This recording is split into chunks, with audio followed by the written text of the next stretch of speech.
It's the NFL on EA Sports as you take a look there at Lincoln Financial Field in Philadelphia, PA. Tonight we polish off Week 10 with a good Monday night matchup between the Washington Commanders and the Philadelphia Eagles. The shadow's starting to get a bit longer. Week 10 of the NFL season is here, and we're underway on EA Sports. Taken in at the 3. And they will wrangle him down a couple yards shy of the 30. And now time will be called here as Washington has an injured player down on the field. Well, the medical staff is going to come out here and take a look, and we will take a short break.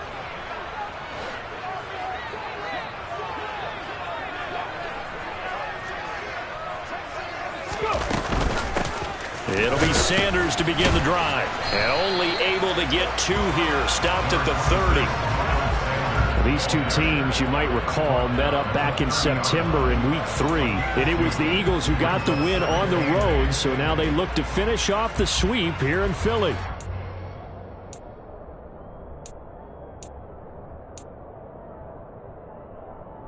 The last run good for 2. Here's 2nd and 8.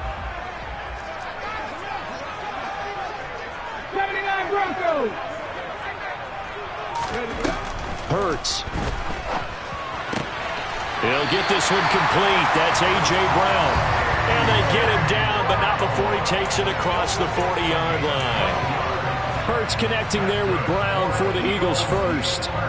Now that was pretty. They executed that curl route versus zone coverage, and that changes things a little bit because against man, it's often a tight curl, tight, sharply run route. Against zone, you're just looking for that open spot, that dead area, so you may curl it a little bit wider just to get to that place. And usually a tight window. He fired a bullet in there for the completion.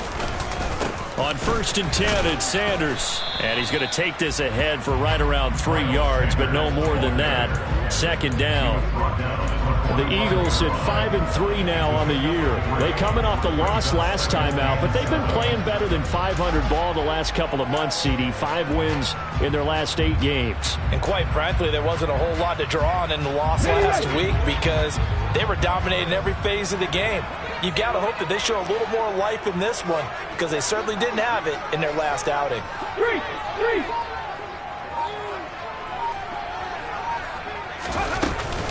2nd down, back to Sanders. A 1-yard gain there following the 3-yard pickup on 1st down. I tell you what, CD, this Washington defense, very strong in the victory last week. And as in any game, takeaways are always a big key. They're always discussed on defense. There's an emphasis there, and they came away with 3 interceptions in that game. Here's Hurts to throw. Nowhere to go here. He lost the football. And fortunately for him, he's able to get it back, but it will be a loss on the play. Points 1, 2, and 3 in their defensive game plan was to get to the quarterback and knock the ball free. They did it there. Luckily, offense hangs on to it. Yeah, that's got to serve as a wake-up call, though, because they can't afford to let the ball go over to the defense and miss opportunities. And I'm not saying it happened here, but you know what a good rule of thumb is when a play like that occurs? You know who usually recovers it? The guy who missed his block and let his quarterback get hit. A punt of 46, a return of 5. And it will be Washington football now with a 1st and 10. Now a 1,000-yard rusher a season ago, Antonio Gibson with it. Up to the 20. Give credit to the defense for stringing that play out, and they gave up no cutback angle. You know he was trying to dart through. No place for him to go. A nice job there, only giving up a 3-yard gain. The last run got 3. Now here's 2nd and 7.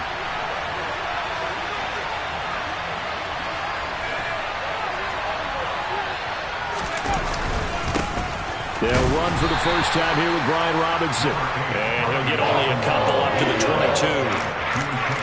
Ladies and gentlemen, that is a force of nature at the defensive tackle position. Yes, he's as big as they come, but still plenty agile. He's able to make a nice play there to swallow up the ball carrier.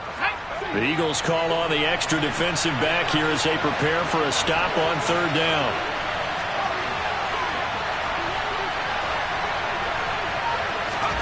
Now Howell. This is caught by his tight end, Logan Thomas.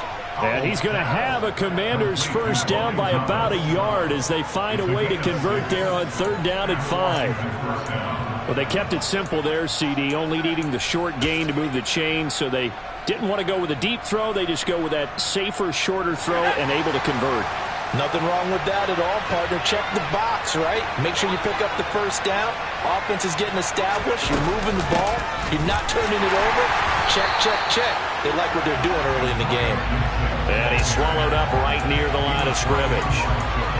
Officially no gain on the play, and it's 2nd down. Now, that's a mountain of a man that just made that stop, isn't it? But he's more than that. This guy's nimble and quick. More than a space eater. He just made a great play there. Here's Howell. This one complete to Curtis Samuel. And they nearly get this all the way to midfield. Mark him down at the 49. Last play they got stuffed at the line. Different story here, over 20 yards. And that's a more than acceptable read right there because it's zone coverage, so timing is everything. This time he waits for his man to come open, puts it right on him, and they pick up a first down. On 1st and 10, it's Gibson. And across the midfield stripe into Eagle territory. It was Josh Sweat who got him down on the defensive side. That's a good play by the guys on the defensive side of the ball. Held him to a gain of 2. And that changes the playbook a little bit now for the guy calling plays. 2nd and 8. Now he's got to probably think about going to the air instead of maybe staying with the ground game.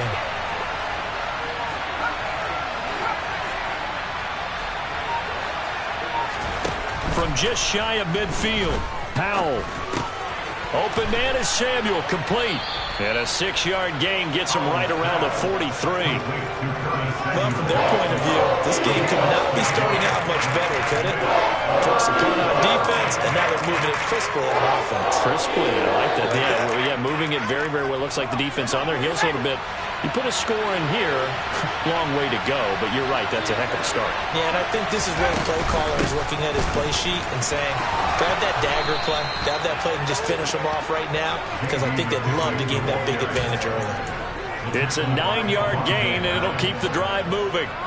Well, partner, what do you think?